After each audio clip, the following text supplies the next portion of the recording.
Garçon, l'interview! Bonjour, bienvenue à tous dans ce deuxième article de Garçon l'interview. Aujourd'hui, je suis avec Olivier Ball, rédacteur en chef de Jeux Vidéo Magazine. Bonjour Hugo. Bonjour. Alors, cette interview va être divisée en 3 parties. Donc, une partie sur vous, Olivier Ball, une partie sur le magazine et une troisième partie que j'appelle le bonouche. Je reviendrai sur un de vos articles et voir si vous êtes aussi connaisseur de jeux vidéo. Donc, ma première question, Olivier Ball, c'est quel est votre cursus scolaire et de travail? Alors, moi j'ai un parcours assez chaotique. En fait, alors réfléchissons, recommençons au début. En fait, le jeu vidéo et le journalisme ont toujours été dans ma vie, de manière plus ou moins distante. En gros, j'ai commencé à bosser dans le jeu vidéo en faisant une émission de jeux vidéo quand j'avais 18-19 ans sur une chaîne satellitaire au moment fin des années 90, explosion du bouquet satellitaire. Il y avait des chaînes qui se lançaient tous les mois. C'était un peu comme ce qui s'est passé avec le web. Et j'ai eu la chance d'avoir un créneau pour faire une émission de jeux vidéo. C'était génial. Pendant un an et demi. La chaîne s'appelait NoZap TV. Je te mets au défi de trouver quelque chose. Il y a impossible de trouver quelque chose dessus. Impossible. Elle a complètement disparu. Et donc j'ai fait ça pendant un an et demi, ce qui m'a permis un peu de mettre le pied dans le jeu vidéo.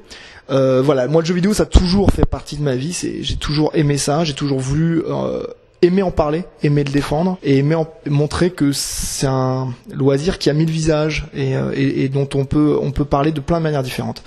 Au-delà de ça, j'ai toujours aimé écrire et donc c'est mes deux passions qui sont mêlées. Donc en fait, rapidement à 18-19 ans, j'ai fait ça s'est arrêté. Ensuite, j'ai été journaliste freelance, pigiste pour François, pour Téléops, le supplément du Nouvel Ops. Donc j'allais à la rédaction et je chopais des VHS pour regarder des documentaires et faire des chroniques sur les documentaires, les émissions de télé, ce genre de choses. C'était une super expérience aussi. Parce que on m'a vraiment laissé ma chance et je me suis vraiment retrouvé. À l'époque, j'écrivais des papiers de 1500 signes et j'étais là, c'est génial, tu vois, 1500 signes, ça fait même pas une demi-page en Word, mais j'étais waouh, c'est mon grand œuvre, c'est génial et c'était vraiment très sympa comme expérience. Ensuite, je suis devenu pigiste un peu spécialisé cinéma pendant pas mal d'années. En parallèle, j'ai fait des études d'abord de communication et après j'ai fait une école de cinéma. Enfin, j'ai fait Sorbonne Nouvelle. J'ai fait un DEA de cinéma. Donc voilà, je me destinais à l'écriture, à la réflexion autour du cinéma. Et puis après, j'ai bossé dans la presse, on va dire grand public. J'ai bossé pendant 2 ans chez Entrevue. C'était une expérience pas particulièrement exceptionnelle. Moi, je faisais plus des papiers un peu business, décryptage à la Capitale, donc ça allait. Mais je me suis pas vraiment du tout épanoui dans cette expérience. J'ai appris beaucoup, parce que mine de rien, j'ai quand même appris des trucs. Mais j'ai aussi réalisé que c'est pas ce que je voulais faire. Et j'ai eu une opportunité pour rejoindre PlayStation Magazine, où je suis rentré en tant que chef de rubrique, et ça fait 8 ans maintenant, 8-9 ans que je suis dans le jeu vidéo. J'ai donc été chef de rub à PlayStation Magazine en actu. Ensuite, pendant 4-5 ans, et ensuite je suis devenu rédacteur en chef de Jeux Vidéo Magazine et PlayStation Magazine. Et enfin, on s'est vraiment concentré sur Jeux Vidéo Magazine, heureusement. Et donc ça fait 3 ans qu'avec Arnaud de Keyser, on a en charge Jeux Vidéo Magazine. Voilà. Alors ensuite, donc vous aviez répondu, vous aimiez les jeux vidéo petits, mais quel jeu dans votre jeunesse vous a particulièrement marqué? Alors, Mario, évidemment, c'est un cliché, mais en fait, moi j'ai eu la Nintendo NES à 7-8 ans. Je me rappelle rêver devant le magasin de jouets, j'ai tout en tête, vraiment, je me rappelle du comptoir, quand le monsieur m'a donné la boîte de la NES, j'ai encore cette image, tu vois. Je jouais sur les marches de ma maison à Super Mario avec ma sœur. Et à l'époque, ce qui était compliqué, c'est que ma mère me disait faut venir manger, arrête de jouer. Sauf qu'à l'époque, on ne pouvait pas sauvegarder. Donc c'était des batailles pour dire attends, juste encore, je veux finir le niveau. Donc des souvenirs impérissables de rire et de surprise sur Super Mario en se disant qu'est-ce que c'est bon quoi.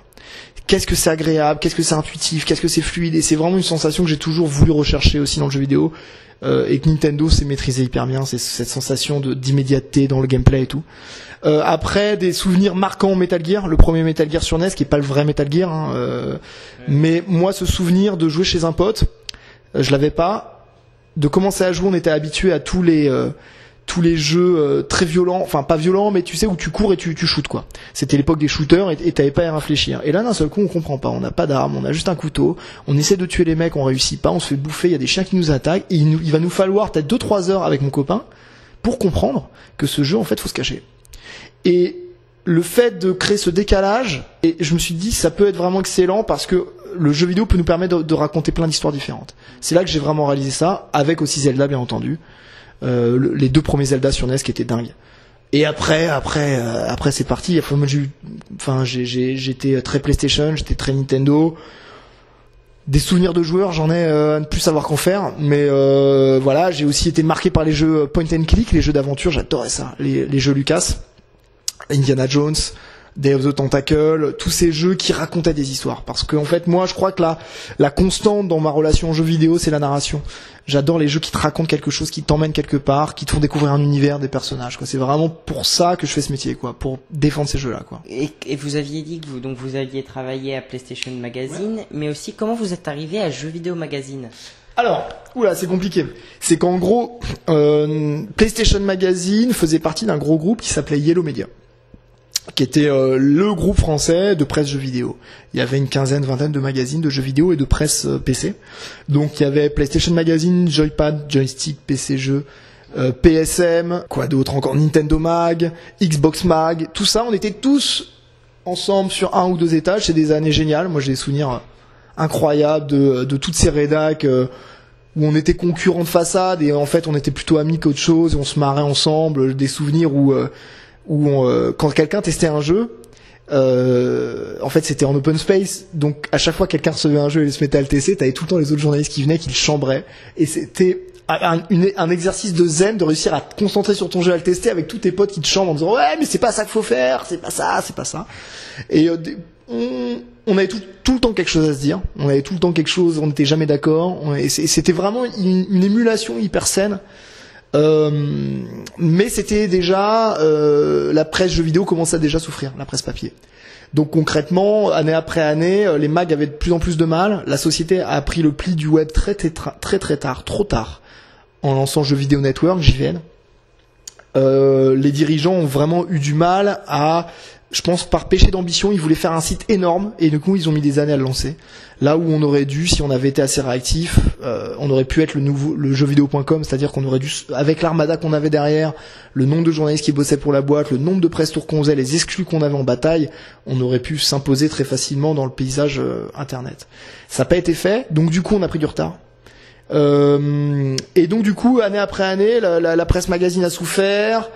Il y a eu une restructuration de la boîte. Et on a dû, nous on a pris la tête de PlayStation Mag. En gros, il y a une restructuration des équipes et pas mal d'équipes se sont retrouvées à gérer 2 magazines. Il y a eu Yellow Media a cessé son activité, tu vois, c'était vraiment difficile. Il y a une nouvelle structure qui s'est montée, qui s'est appelée Mercet. Donc la boîte a été rachetée en fait. Et là, il y a plein de mecs qui étaient là depuis longtemps qui ont dit, bah nous on part. C'est ce qu'on appelle la clause. Enfin, tu peux partir quand t'es journaliste avec des bonnes indemnités quand il y a un changement d'investisseur. Donc il y a plein de journalistes qui étaient depuis très longtemps, qu'on avait un peu marre, qui étaient blasés, fatigués. Puis c'était un moment, la fin de ces années-là, c'était dur parce que tu vois, on sentait qu'on avait du mal, les ventes baissaient. À part Jeux Vidéo Mag en fait. Jeux Vidéo Mag, ça a tout le temps été le vaisseau amiral même de ce groupe-là et qui a toujours drainé des très grosses ventes.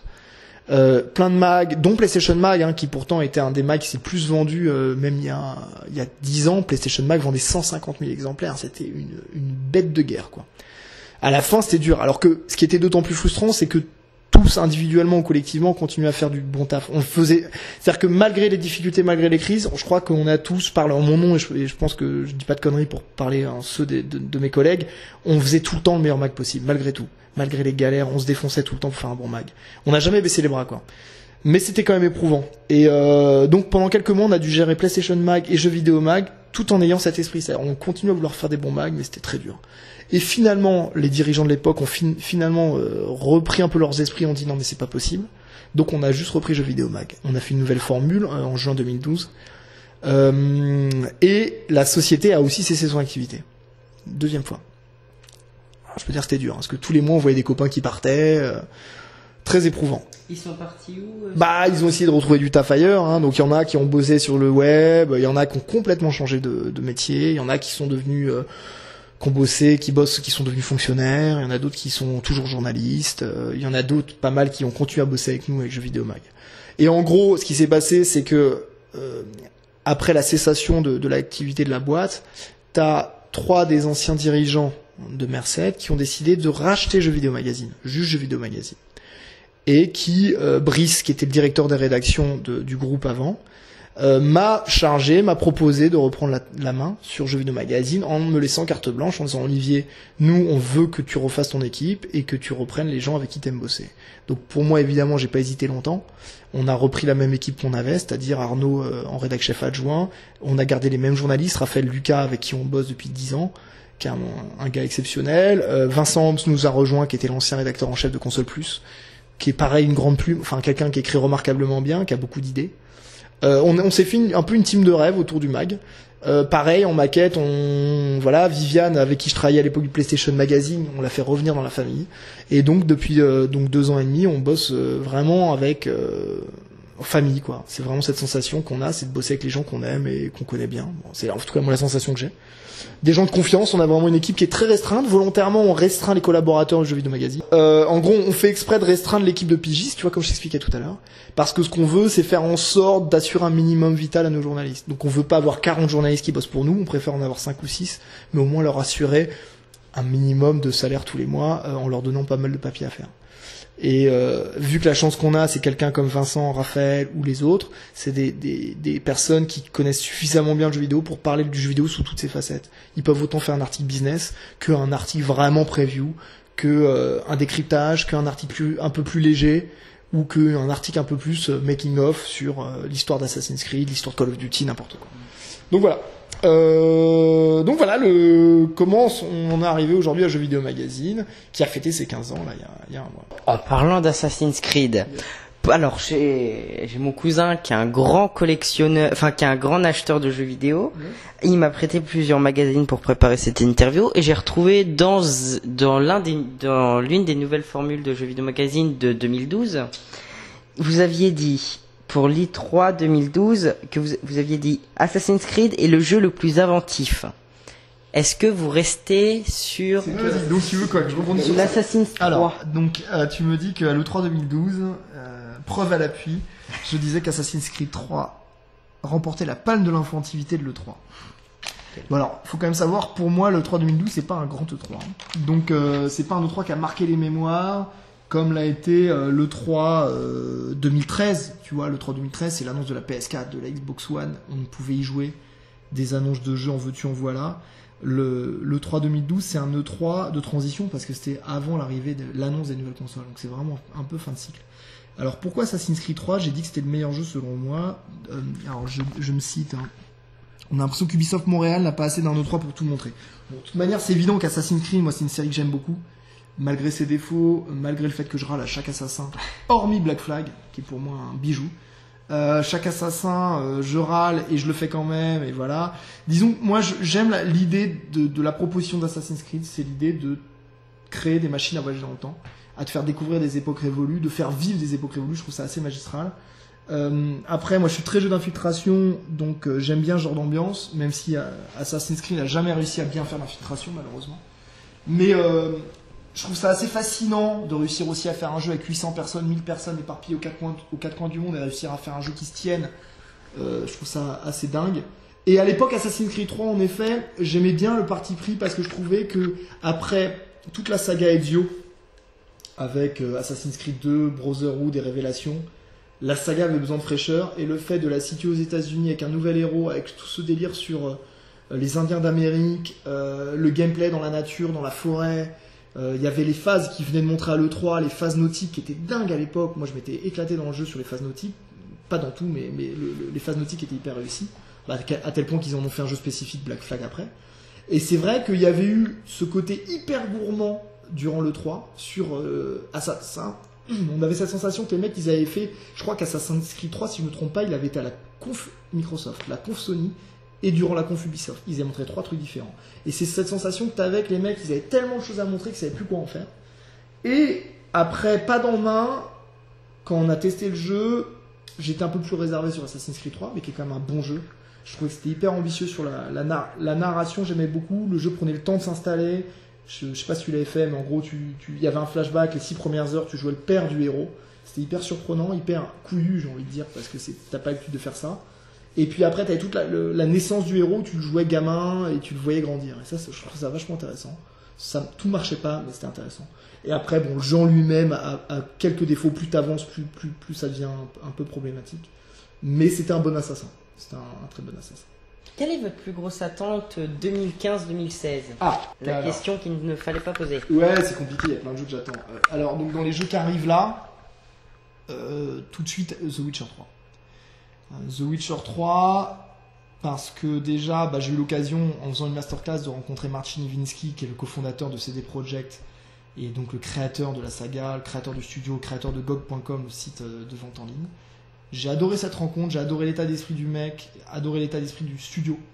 Et je trouve ça assez brillant de voir une société qui était un petit studio polonais réussir à faire aujourd'hui un blockbuster que le monde entier attend. Je trouve que c'est une success story géniale. Et j'aime beaucoup ce que entreprend de faire The Witcher, c'est-à-dire créer un monde ouvert, mais où la narration est hyper importante, où l'histoire, les personnages sont super travaillés, où t'as pas cette sensation qui, moi, m'a un peu embêté dans un Skyrim, par exemple, où je me sentais un peu perdu. C'est au bout de 30 heures de jeu, je relance le jeu, je suis là, mais qu'est-ce que je dois faire ? J'ai 15 000 quêtes qui sont ouvertes, je suis au milieu d'un monde qui est vaste, certes, mais du coup, je sais même plus quoi faire.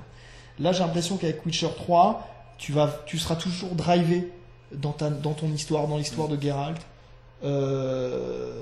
Reste aussi à savoir s'il n'y aura pas autant de bugs que Skyrim. Exactement. Mais je crois que là, on commence à voir le jeu tourner. A priori, ils ont bien bossé sur PS4, Xbox One, ils ont très bien bossé sur PC, ça devrait aller. Et donc c'est un jeu que j'attends énormément. Plus loin, on va dire avec le 3 et tout ce qui va être annoncé à l'E3, bien entendu un Uncharted 4, moi ça me donne toujours envie. Parce que j'aime beaucoup l'équipe en charge du projet, Neil Druckmann, Bruce Straley, qui sont les créateurs de Last of Us, et d'Uncharted 2, qui est le meilleur. Qu'est-ce que j'attends ? Et après j'attends d'être surpris, moi j'ai envie de voir un jeu que j'ai pas encore vu venir. Un Fallout 4, un Beyond Good and Evil 2, j'adorerais. Ou même un jeu dont je connais même pas l'existence. Moi c'est ça que j'aime le plus dans un E3. C'est Minecraft. Minecraft c'est pas trop ma cam. Mais après oui bien sûr. Et l'autre gros jeu que j'attends qui est vraiment annoncé qui arrive, c'est Metal Gear Solid 5, The Phantom Pain.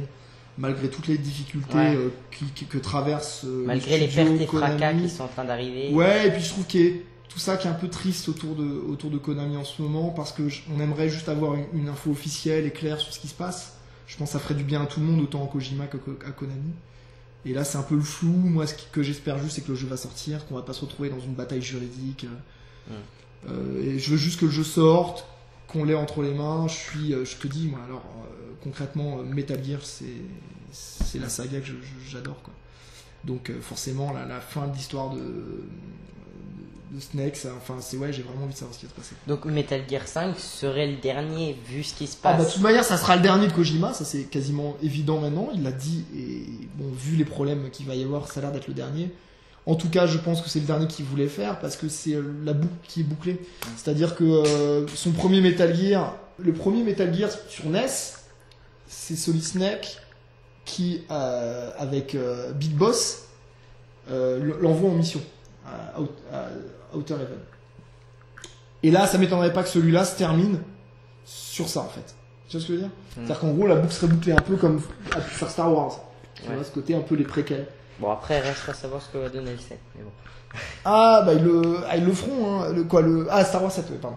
Non, mais je veux dire, je pense que Konami, s'ils continuent leur activité dans les jeux vidéo, ce qui est même pas sûr, ils vont continuer à faire du Metal Gear, mais ça sera pas avec Kojima, quoi. Moi, je pense que s'ils vont continuer, ils vont faire un reboot, c'est-à-dire, en gros, ils vont rebooter le premier Metal Gear Solid, quoi, tu vois.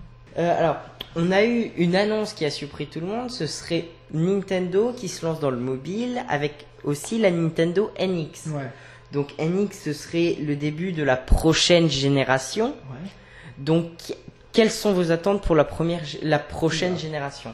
Voilà, donc la 6G, si je me trompe pas. Non, peut-être même plus, je sais même plus. Mais là, tu me lances très loin parce que moi, j'attends déjà honnêtement de voir ce que va donner cette génération de consoles. Comme je t'en parle un peu tout à l'heure, moi je trouve que cette génération est toujours un peu en jachère, la Xbox One, la PS4 et tout ça. J'attends encore les grands jeux. Je pense que Witcher 3 peut marquer le lancement de cette vraie génération de consoles. Ce qu'on peut tirer de ces consoles-là, des jeux comme Uncharted 4 vont aussi aller dans ce sens-là. En effet, le monde ouvert, démesuré, on l'a déjà vécu avec GTA 5, mais peut-être encore plus de possibilités de gameplay, d'expérience et tout ça. Pour moi, la nouvelle génération, c'est maintenant. Je peux pas me projeter pour te dire ce que va être la prochaine génération de consoles, surtout que je suis même pas sûr que la NX en question soit une vraie console next-gen. pour moi, ça va peut-être être un truc entre deux. Comme la Nintendo DSi pour la je sais pas, Nintendo peut-être une DSi. portable, ouais, peut-être une nouvelle portable, peut-être un nouveau projet. Un peu comme ce qu'ils ont pu faire avec la Wii. Je suis pas sûr qu'ils vont aller dans la course à la technologie. Nintendo n'est pas trop là-dedans. Je pense pas qu'ils vont nous proposer une console plus puissante que la PS4 et la Xbox One. Je crois qu'ils vont arriver peut-être avec un concept. Moi, c'est ce que je leur souhaite. Un concept de périphérique, de prise en main différent, quoi, tu vois. Un peu comme la Wii. Voilà, comme la Wii, exactement. Et après, en termes de perspective, moi, ce que je vois qui va quand même, en effet, être important, c'est la réalité virtuelle. Je pense que il faut le surveiller de près, ce qui se passe avec l'Oculus Rift, le Morpheus, tout ça, il se passe quelque chose d'important. Après, reste à savoir, comme d'habitude, ce que vont faire les développeurs de cette technologie, quoi. Une nouvelle citation. Vous avez dit « Moi, moche et méchant, ça pourrait être le titre de mon autobiographie. » Pourquoi ? Alors là, la citation que tu me sors de nulle part, mais ça prouve que t'as bien préparé ton truc. En fait, cette citation, elle sort du truc qu'on appelle le test du mois, qui est un rendez-vous de jeux vidéo mag qui existe depuis très longtemps. C'est chaque mois, les testeurs, les journalistes donnent leur jeu du mois. Donc des fois c'est sérieux, des fois on blague, on raconte un peu des conneries.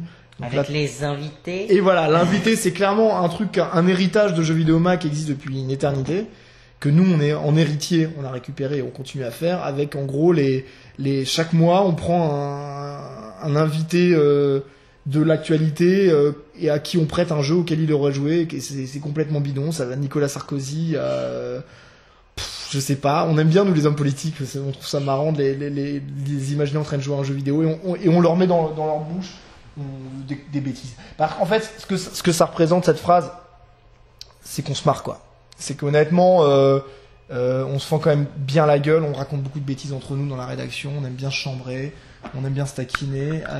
Arnaud et moi, on est un peu comme un vieux couple, tu vois, ça fait 8 ans qu'on bosse ensemble. Viviane, pareil, notre maquettiste, on se connaît tous depuis très très longtemps. Et donc, je crois que ce qui fait qu'on essaie de faire d'aussi bons mags, c'est qu'on rigole à les faire, quoi.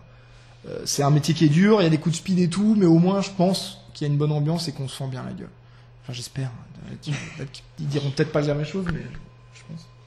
Donc là, on vient de finir la première partie de l'interview vous concernant. Maintenant, on va passer au journal. Est-ce que vous êtes content que votre magazine soit le plus vieux magazine de jeux vidéo français et qu'il ait 15 ans ? Bah ouais, c'est clairement une fierté pour le magazine. Alors, sans paraître prétentieux, je trouve que c'est bien de montrer qu'on est encore là. Plus largement pour la presse jeux vidéo, c'est de montrer que malgré tous les 10 heures de bonne aventure qu'ont voulu enterrer la presse jeux vidéo en disant c'est fini, ça fait 10 ans que j'entends que c'est fini, hein. Les blogueurs ont dit que c'était fini, les sites web ont dit que c'était fini, les youtubeurs ont dit que la presse jeux vidéo était finie. En attendant, on est toujours là, on continue à bien vendre, on est assez stable dans les ventes, on prend des ventes, on prend des abonnés. Après, moi je suis l'héritier, avec Arnaud on est les héritiers de Jeux Vidéo Mag, c'est une histoire qui nous dépasse, nous on est là depuis 3 ans, c'est rien, tu vois, dans l'histoire de Jeux Vidéo Mag. Et quand on partira Jeux Vidéo Mag, je le souhaite, continuera sans nous. Donc nous on essaye de faire le meilleur mag possible en gardant, et c'est une mission qui est un peu compliquée, hein, parce que faut rester fidèle à ce qu'est Jeux Vidéo Magazine, faut pas le dénaturer. On essaye d'apporter notre patte, notre sensibilité et notre envie de parler de certaines choses, mais il faut garder ce qu'est Jeux Vidéo Mag. Donc qui est un magazine grand public, tout public et tout jeu. Et nous, ce qu'on essaie d'apporter, c'est aussi cette envie de parler de choses différentes, d'avoir un traitement plus magazine justement, avec des sujets un peu plus de fond, des sujets un peu plus de réflexion, des enquêtes, et puis tout le temps garder aussi le côté glamour, beaucoup d'exclus, des voyages, mettre en avant que nos journalistes se déplacent, ils vont voir les jeux, ils rencontrent les équipes. Et ils ramènent vraiment les infos fraîches, quoi, que tu trouveras pas ailleurs. Ça, c'est vraiment quelque chose qu'on veut valoriser. Donc là, vous avez changé très récemment de formule. Il y a eu une nouvelle formule donc en 2012. Et une nouvelle formule en 2015. Là, et une nouvelle. Ouais. Donc, ça veut dire vous changez de formule à peu près tous les 3 ans. Oui, en fait, il n'y a pas de cycle, il n'y a pas de rythme. C'est aussi une usure que nous on ressent. Parce que certaines choses auxquelles on pensait il y a 3 ans marchent moins aujourd'hui en termes de rythme de lecture, de choses comme ça. Là, nous, une des principales missions qu'on avait sur cette nouvelle formule, ce qu'on voulait faire, c'était aussi donner plus de place au visuel, pas en disant écrire moins, mais juste faire des maquettes plus aérées, où vraiment on arrête tu vois, dans la dernière formule Jeux Vidéo Magazine, les tests par exemple, on avait beaucoup de visuels en vignettes. Et vu qu'on n'a pas un papier exceptionnel parce qu'on n'est pas très cher, et ben ça, c'est des screenshots qui veulent rien dire. Alors on préfère avoir moins de screenshots, mais des beaux screenshots qui reflètent bien le jeu, plutôt que plein de petites vignettes qui représentent rien. Et au-delà de ça, on avait envie de donner un nouveau rythme au magazine, aussi un rythme de lecture plus agréable. Donc l'idée d'avoir par exemple l'entrée avec les actus, les 5 à la une, c'est cette envie de reparler un peu d'actu parce qu'il y en avait beaucoup moins ces derniers temps dans Jeux Vidéo Mag, mais avec notre œil et notre analyse. Et à chaque fois on essaie d'apporter un décryptage, un regard, et ce qu'on aime bien c'est l'idée que tu vas lire le 5 à la une et tu vas avoir une sorte d'instantané de trucs qui se sont passés ce mois-ci dans le jeu vidéo, des trucs dont tu as entendu parler mais où tu vas avoir un éclairage différent, et de trucs dont tu n'as pas entendu parler qui vont te surprendre. C'est un peu cette idée-là. Et puis ouais voilà, redonner du rythme au magazine, refaire une refonte graphique, une refonte de la couve aussi, pour montrer la variété de sujets qu'on embrasse dans Jeux Vidéo Magazine. C'est qu'on a autant des papiers conso, donc vraiment des enquêtes un peu conso, on a des tutos, on a et toujours les previews, les gros dossiers sur les jeux, l'actu, des papiers business, des papiers décryptage, des papiers rétro, des papiers making of, et on a vraiment envie, avec la nouvelle structure de couve, de mettre en avant cette diversité, quoi. À une époque, au début des années 2000-2005, on a connu un énorme essor des magazines. Donc là, on en a plusieurs. On a les IG Mag qui ont disparu il y a récemment. Il y a 2 ans. On a les Nintendo 3DS qui ont disparu eux aussi. On a... Montre-moi ça. Attends, ouais, vas-y, je t'écoute. On a les Total Cube qui ont disparu. Bon, on a la concurrence qui existe encore de Video Gamer. Ouais. On a les Nintendo Magazine. Ouais. On a les PC jeux, les Joypad. Bon, les The Games, ça existe encore. Ouais. Donc, on a eu un énorme essor. Depuis quelques temps, ça a disparu puisqu'on avait Canard PC, Jeux Vidéo Mag. et Jeux Vidéo Mag. C'était les deux seuls. Et depuis quelques temps, on a un nouvel essor qui arrive avec les Video Gamers, les PC Gamers, les The Game. Il y a JV Mag, je crois, qui existe aussi. Qu'est-ce qui peut expliquer cet essor pour le jeu vidéo ? Comme je te l'expliquais tout à l'heure, je pense que il y a toujours une place pour la presse jeux vidéo en kiosque, et c'en est la preuve, c'est que je pense qu'il y a plein de gens qui sont en attente d'un autre traitement d'information que celui qu'on trouve sur le web. Aujourd'hui sur le web, on est dans des usines à news, on en a fait les frais nous-mêmes parce qu'on a essayé de tenir un site web Jeux Vidéo Mag pendant 1 an et demi, 2 ans, et honnêtement c'était un peu Don Quichotte. On se battait un peu contre des moulins parce qu'on a rapidement réalisé que déjà de manière économique c'est très compliqué d'avoir un site web aujourd'hui qui rapporte de l'argent sans faire un peu n'importe quoi, et tu rentres vite dans une course à la news en faisant des news de manière frénétique sans avoir de recul sur l'info.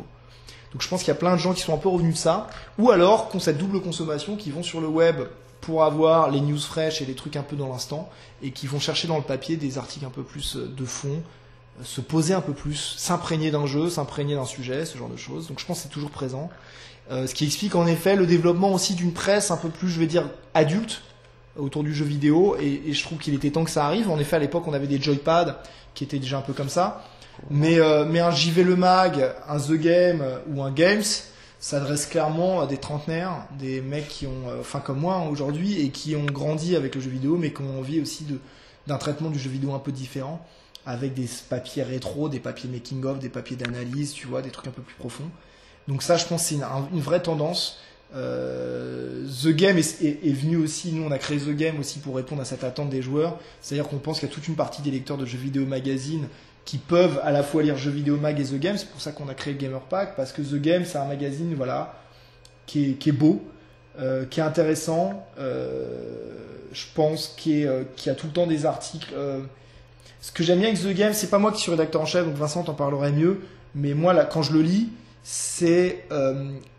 je pense que c'est un magazine que tu pourrais mettre entre les mains de quelqu'un qui aime pas le jeu vidéo, qui pourrait trouver des points d'entrée intéressants. Quand tu vois l'article sur Miyamoto, qui a été inspiré de sa visite à Disneyland pour créer Mario et les autres jeux, je trouve ça assez génial. C'est des angles, c'est voilà, des manières de rentrer dans le jeu vidéo qui sont vraiment différentes de ce qu'on avait l'habitude de faire. et surtout qui est aussi c'est un magazine qui parle de l'humain, des gens qu'il y a derrière le jeu vidéo. Moi, c'est quelque chose qui m'intéresse profondément, que je peux pas tout le temps faire dans le jeu vidéo mag parce qu'on est quand même grand public, tu vois, donc nous on fait pas trop d'interviews, ce genre de choses, mais on essaye aussi, nous, à notre niveau, tout en restant jeu vidéo magazine, en restant le mag grand public, généraliste, d'avoir quand même un traitement, un peu plus de fond. Comme je te disais tout à l'heure, là ce mois-ci on a préparé une grosse enquête sur est-ce que le jeu vidéo est vraiment de plus en plus cher aujourd'hui. J'ai dépioté des magazines d'il y a 20 ans pour retrouver les prix des jeux et des consoles à leur sortie, pour remettre ça en perspective, ce genre de choses.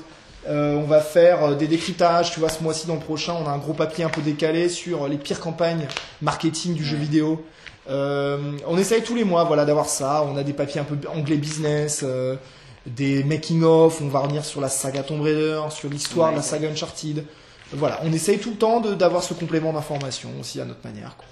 La next gen est-elle vraiment chère? Bah, donc, ça va un peu dans le... En fait, c'est en écho à cet article qu'on a fait il y a 2 ans que j'ai fait mon nouvel article, tout à fait. Donc voilà. Ouais. Donc là, on voit que les consoles sont plus chères, hormis la Nintendo 64 pour une quarantaine d'euros plus Non, cher. en fait, ouais, ce qu'on voit surtout là, enfin, j'ai passé beaucoup de temps dessus, donc c'est un peu dur à résumer. En fait, ce qui est intéressant de voir, c'est que ça casse un peu le coup aux idées reçues qu'on pourrait avoir, et les trucs qu'on entend tous et qu'on a tous dit, c'est-à-dire, oh, les jeux vidéo c'est de plus en plus cher, oh, les consoles c'est de plus en plus cher.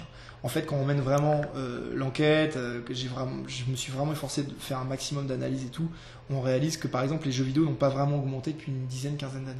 C'est-à-dire qu'un jeu vidéo au prix moyen de vente indicatif est à 69,99 depuis 10 ans. Là où tous les autres biens de consommation ont subi l'inflation. En fait, c'est-à-dire que finalement, si tu rapportes ça à l'histoire et au temps, un jeu vidéo, en 2005, tu le payais 69,99 €. Aujourd'hui, tu le payes 69,99 €. Sauf que la valeur des 69,99 € il y a 10 ans valait plus. C'est-à-dire qu'en gros, c'est comme si tu l'avais payé 80 € en fait. Donc en fait, les jeux vidéo n'augmentent pas. Pareil pour les consoles, finalement, quand tu fais le calcul, tu reprends le prix de toutes les consoles historiques et tu mets le rapport de l'inflation dessus, tu calques l'inflation dessus, tu réalises que finalement, les consoles nouvelle génération, j'ai fait la moyenne de 19 consoles emblématiques avec l'inflation. Le prix moyen d'une console est 432 €. Donc c'est-à-dire que les consoles aujourd'hui sont moins chères que le prix moyen des consoles. Tu vois, donc en gros, l'économie a changé. Aujourd'hui, je pense que les constructeurs et les éditeurs, ce manque à gagner qu'ils ont, pas avec les prix des jeux qui augmentent, ils le retrouvent dans les DLC. Ils le retrouvent aussi dans les abonnements premium PS4, Xbox One, tu vois, le PS Plus et le Xbox Live. Là, Nintendo a créé quand même une petite surprise en se lançant sur la console Nintendo 3DS du free-to-play avec pour le moment 4 jeux. Donc on a Steel Web War, donc un jeu de sous-marin, un autre jeu qui est un jeu de shoot, et avec 2 jeux Pokémon, Pokémon Shuffle et Pokémon World. Donc pourquoi le free-to-play de Nintendo arrive maintenant? Bah, Nintendo, c'est une société familiale qui a son propre mode de fonctionnement, je pense, Centenaire. Qui est là depuis très longtemps, qui fait très attention à ce qu'elle fait, qui estime longuement et réfléchit longuement avant de se lancer dans quelque chose. Donc on le voit par exemple avec les DLC, ils ont mis beaucoup de temps à se lancer dans les DLC, ils commencent à en faire aujourd'hui sur des jeux comme Hyrule Warriors ou tout ça, mais ils rentrent pas dans la politique des Season Pass, des trucs comme ça. Le free-to-play c'est pareil, je pense que c'est une tendance de fond, le free-to-play. Je pense qu'ils ont peut-être attendu de voir un peu les modèles se dessiner, de voir aussi un peu les modèles qui étaient les plus viables avant de se lancer comme des malades là-dedans. Et ils ont eu raison, parce qu'il y a beaucoup de boîtes qui se sont lancées comme des malades dans les free-to-play, qui se sont cassés la gueule parce qu'ils n'avaient pas les bons modèles économiques. Tu vois, Crytek, il y a plein de gens en fait, c'est tout le temps le problème des Eldorado. Dès qu'il y a une mode qui se lance, tout le monde se dit ouais, c'est génial, faut faire ça. Tout le monde fait ça. On a eu les Candy Crush Like, Voilà. les GTA Like. Voilà, exactement. Donc Mario les modes, et l'avantage c'est que la force de Nintendo c'est d'être en dehors des modes. Et quand ils réussissent, et c'est là que cette société est brillante, c'est de créer ses propres modes. Soit avec les styles de jeu qu'ils ont mis au point, soit avec les modes de notre rapport au jeu, les périphériques avec la Wii et le jeu et le motion gaming qui est quand même une révolution qui a été marquante pour la Wii. On va faire un petit truc, ça va être, je vais vous proposer 2 jeux très proches et vous allez me dire lequel est le mieux ou que vous préférez. Ouais, ok. Par exemple, GTA, Saints Row. GTA, les yeux fermés. Ah, je dirais ça. Enfin, voilà. Par exemple, on a quoi d'autre? Faut que j'explique ou non? Bah, comme tu veux. Ah bah moi GTA c'est Rockstar et pour moi l'exemple même de la société qui maîtrise le mieux ses jeux et sa narration. Comme je te disais tout à l'heure, je suis très attaché à la narration. Rockstar fait des jeux extrêmement bien écrits, extrêmement fluides, avec des vrais personnages, des vraies histoires, des vrais sujets, des vrais... Voilà, GTA c'est un jeu qui est subversif, qui raconte l'Amérique comme mieux que beaucoup de films aujourd'hui. Et ce que j'aime avec les GTA, c'est que c'est des jeux qui sont très empreints de cinéphilie, de mise en scène cinématographique, mais qui font pas du décalque du cinéma. C'est-à-dire que GTA ne peut être qu'un jeu vidéo. Ça ne pourrait pas être un film, ça ne peut pas être une série. Il y avait eu un film GTA qui était... Non, il y a jamais... Les frères Hauser refusent à faire un film. Enfin, il y a eu un film promotionnel qui avait oui, peut-être. Sur GTA, GTA 1, je crois. C'était, désolé de parler de la concurrence, mais c'était Video Gamer qui avait fait un truc sur GTA et qui avait dit qu'il y avait un petit film publicitaire qui avait été fait. Soit avant la sortie de GTA 3 ou GTA 1, il y avait un petit film qui a été fait à l'époque, mais c'était un truc comme le trailer de Resident Evil, voilà. Quoi, tu vois. Et au-delà de ça, parce qu'ils prennent des risques dans leur rapport aux jeux vidéo, Red Dead Redemption, c'est un jeu qui est extraordinaire, qui pour moi est le bijou de ces 10 dernières années, un des plus grands jeux auxquels j'ai jamais joué. Avec une version zombie qui a été faite. Ouais. Moi j'étais justement un peu moins dedans, le côté zombie. J'adore ce que racontait Red Dead, la fin de l'ère des cowboys, des outlaws, et j'ai adoré ce jeu, ce côté contemplatif aussi. Moi, cette sensation de me balader et de me laisser perdre dans Red Dead ou dans un GTA, je trouve ça génial. Et au-delà de ça, en termes techniques, GTA 5, c'est surréaliste. Regarde ce que sont en train d'en faire les gens. Tous les jours, il y a des mecs qui nous sortent des photos incroyables qu'ils ont fait dans le jeu, qui nous font des vidéos, ça devient un bac à sable phénoménal qui dépasse tout, quoi. Je crois que hormis un Minecraft, tu vois, ou des jeux comme ça, il y a peu de jeux qui stimulent autant les joueurs que GTA. Voilà. Sonic, Mario. Bah moi j'étais à une époque, on oublie un peu, mais à l'époque la NES et la Master System, c'était un peu la guerre. Soit t'étais Nintendo, soit t'étais Sega, quoi. T'avais rarement les moyens de te payer les deux consoles. Donc c'était un peu des clans. T'avais les Mario fans et les Sonic fans. Et j'ai toujours été vachement plus proche de la culture Nintendo, des jeux Nintendo, que des jeux Sega. Moi, Sonic, je suis jamais vraiment rentré dedans, quoi. Le côté, tu vas hyper vite. Alors peut-être que ça exigeait plus de skill, mais je suis même pas sûr. C'était un design, une manière de jouer, un feeling de jeu que je préférais chez Nintendo. Tu vois. Pokémon ou Nintendo? Oh, ni l'un ni l'autre. Alors honnêtement, attention, hein, pas par mépris, pas le côté j'aime pas, je m'en fous, mais juste là, simplement, c'est que c'est pas mes jeux. C'est pas des jeux auxquels je joue, c'est des jeux auxquels je m'intéresse. On en parle, on les traite. J'essaye de comprendre comment ça marche, voilà, mais c'est pas des jeux auxquels je joue. Honnêtement, c'est pas des jeux auxquels je joue. Moi, je joue très peu sur 3DS, à part, en gros, je vais jouer au Zelda sur 3DS et au Mario sur 3DS, à quelques jeux comme ça sur 3DS. Moi, je suis vraiment joueur de console de salon, tu vois, et de mobile. Phoenix Wright, Professor Layton. Professor Layton. Ouais. Clairement, Professor Layton, je trouve ça top, quoi. J'adore, c'est stimulant, c'est intéressant, c'est drôle, c'est intelligent. Il y a une histoire forte. Ouais, c'est super. Le design est top. Cette sensation d'être dans un dessin animé marche hyper bien, c'est joli. Oh non, vraiment. Et est-ce qu'il est possible, à votre avis, parce que la fin du dernier Professor Layton qui est sorti sur 3DS, on a le début du premier jeu Professor Layton en version française et en version HD.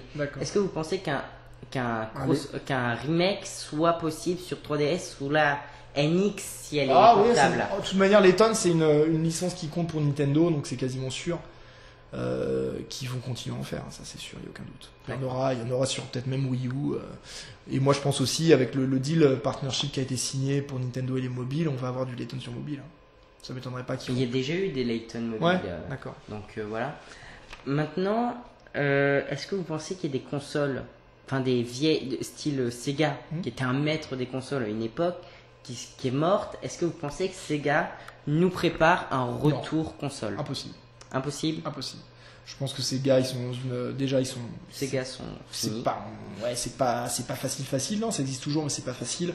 Ils sont vraiment recentrés sur leur marque, donc ils font du software, ils font ils exploitent leur portefeuille de jeux, de licences, Sonic, tout ça. Mais ils ne se relanceront jamais dans la création de consoles. C'est trop de coûts, trop de risques.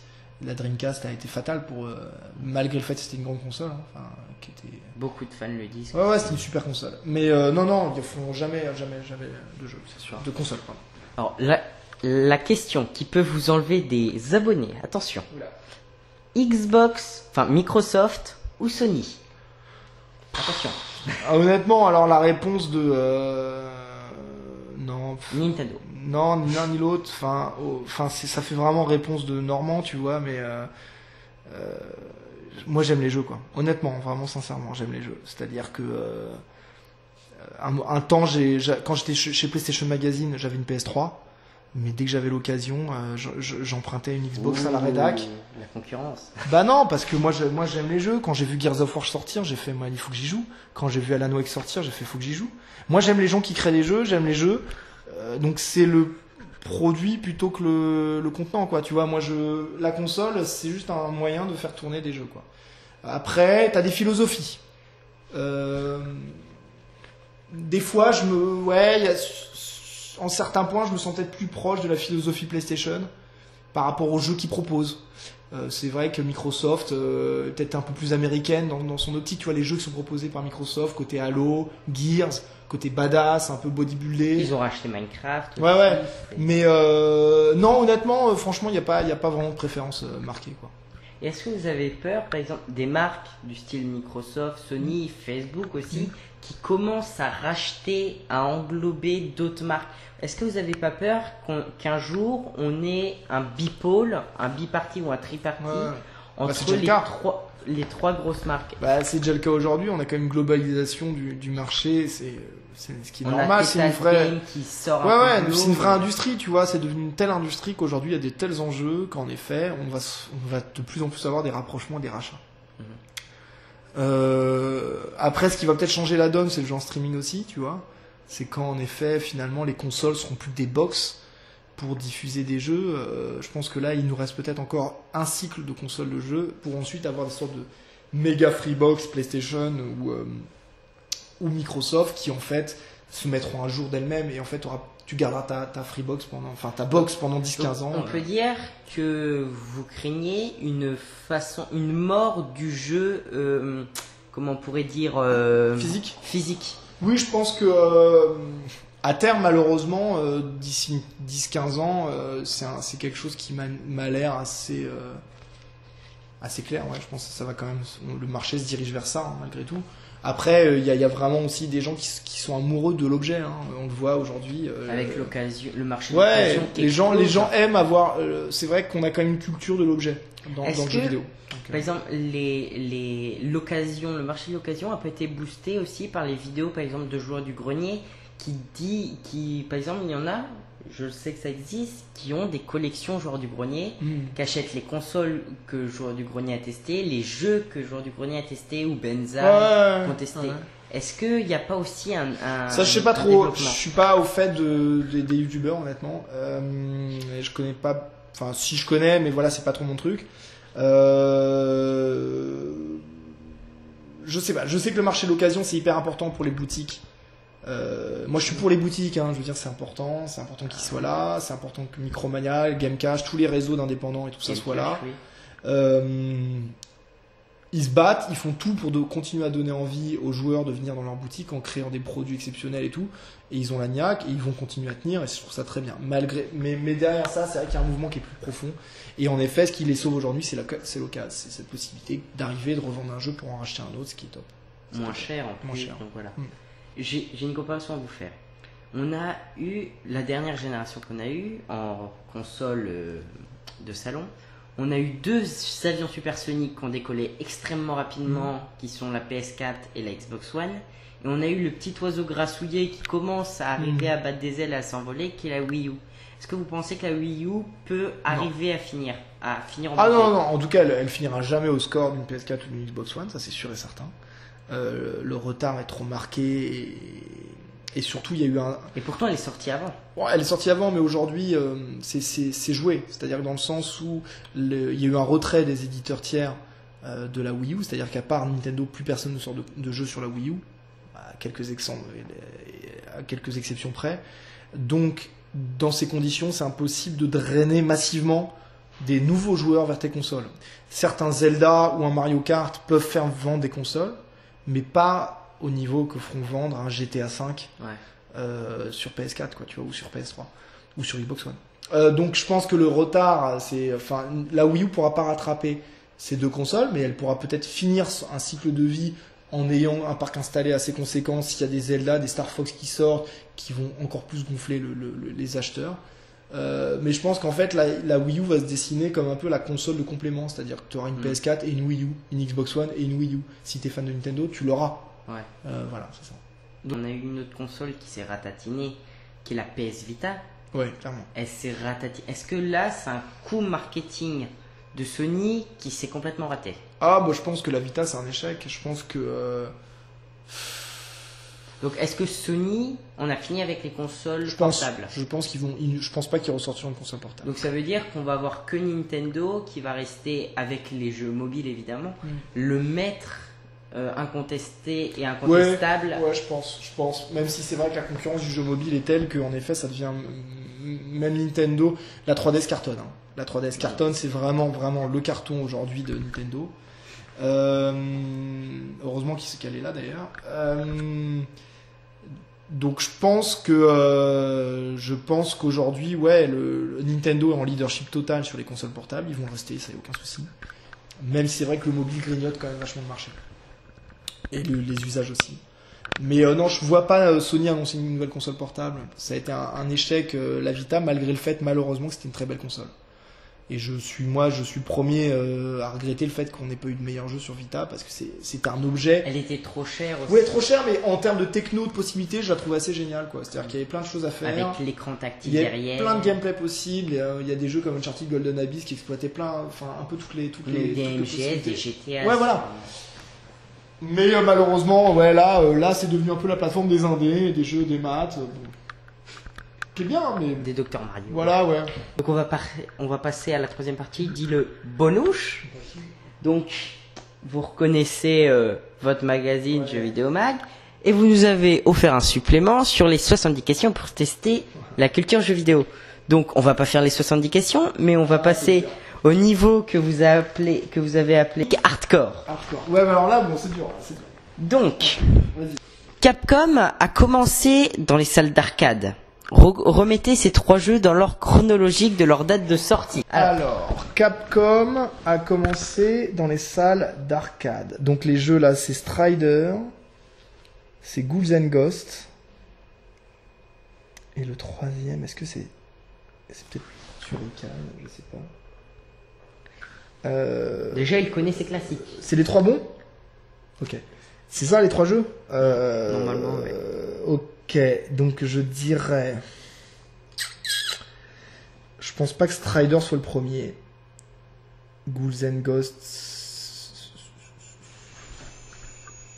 Je mettrais... Ah putain, c'est dur. Je mettrais BCA. C'est une bonne réponse. C'est pas vrai. Si, alors, je vais vous dire le nom des jeux.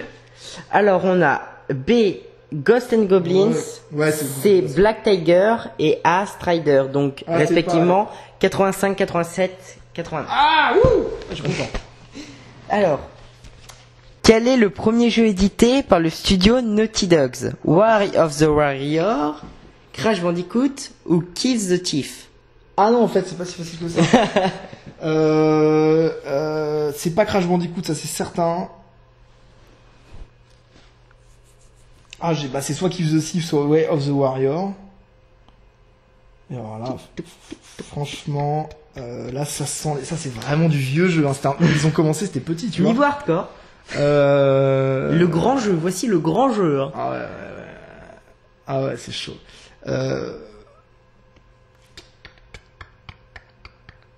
Je dirais Kill the Thief. Kill the Thief. Et c'est Donc c'est la C. Ouais. Bonne réponse. On voit le professionnel. Comment se nommer attention, ça, faut le savoir normalement. La toute première console de salon sortie en 72. L'Odyssey, l'Intellivision ou la ColecoVision? C'est la Coleco, non? Et non, Ah, c'était l'Intellivision. Je vérifie, hein. Ouais, parce que- c'est ça, c'est la D, ouais, t'as raison. Alors ça, ouais. Quelle était la toute première activité de la regrettée Sega? Ah. Manufacture de pièces de transistors, importation et réparation de jukebox. Et là, c'est pour les écouteurs, production de feuilletons radiophoniques. Et vous dites importation de jukebox. Donc on est à la 4 et c'est une bonne réponse. Ouais. Nintendo. Attention, hein. Ah. Vous dites que vous étiez fan de Nintendo. Hein. Non, ouais, quand j'étais Petit. Ouais. Quelle est l'année de création de Nintendo? 46, 1976 ou 1889? Attention, pendant l'interview, on a donné la réponse. Ah ouais. Rappelons que Nintendo était éditeur de cartes à jouer avant. Alors, c'est pas 1976, ça c'est sûr. Alors, je sais plus si 1889 c'est. Je conseille aux fans de lire la Bible collector de Nintendo. Très bon livre, en plusieurs volumes. Donc c'est 1946. Non, je dirais 1889. Et c'est une bonne réponse. Allez.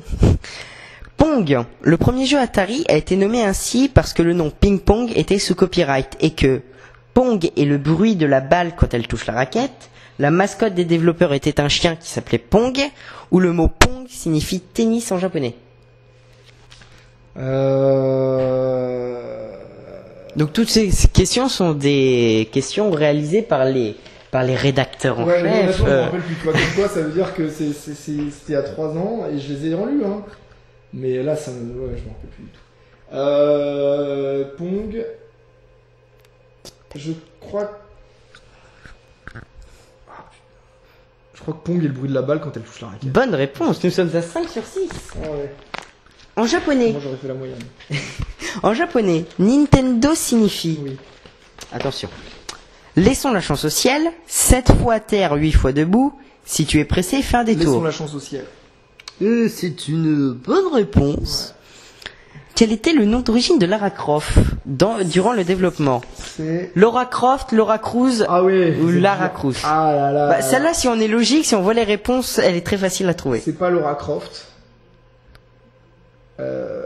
Donc il reste Laura Cruz ou Lara Cruz. Cruz. Et alors je sais plus, c'est Laura Cruz ou Lara. Je crois que c'est Lara Cruz. Je sais. Là, franchement, c'est vraiment. Donc Lara Cruz, on part? Attends, je réfléchis 2 secondes. Laura Cruz. Lara ou Laura Cruz? Non, je disais Laura Cruz. Et c'est une bonne réponse. Plus que 2 questions. Allez. Quel jeu était divisé en 2 parties et dont 2 cartes sur PC Engine? Oh là là. Son 2, R-Type ou BC Kid? Alors là, franchement, honnêtement, là, c'est la PC Engine, c'est vraiment une console. Moi, j'avais pas de thune pour la PC Engine. Moi j'étais pas né. Quand j'avais 10-12 ans, tu vois, elle me faisait rêver sur les pages des magazines, mais je l'avais pas. Donc c'était une bonne console, visiblement. Ah ouais, c'était une super console. La réponse facile, ça serait R-Type, parce que c'est un jeu mythique. Je dirais BC Kid. Et non, c'était R-Type. Oh, les boules. Ah, les boules. Donc nous sommes à 7 sur 9. Et la dernière question que tout fan de Mario doit savoir. Quelle est la spécificité de Super Mario Bros 2? C'est l'épisode qui a été le moins bien noté à sa sortie. Il y a une carte du monde façon Disneyland où il en existe 2 versions très différentes, une japonaise et une occidentale. Il existe 2 versions très différentes. Effectivement. Et la version européenne est une version qui a été adaptée d'un autre jeu. C'est ça. Peut-on le rappeler? Donc, 8 sur 10. Olivier Ball à 8 sur 10. Voilà, l'honneur Donc, est sauf, l'honneur est sauf. merci Olivier Ball d'avoir accepté cette interview. Donc, on retrouve le nouveau jeu vidéo En magazine. kiosque tous les 20 du mois environ. Voilà. Donc, voilà. Merci. Et, c'était l'épisode numéro 2 de Garçon l'interview. Au revoir.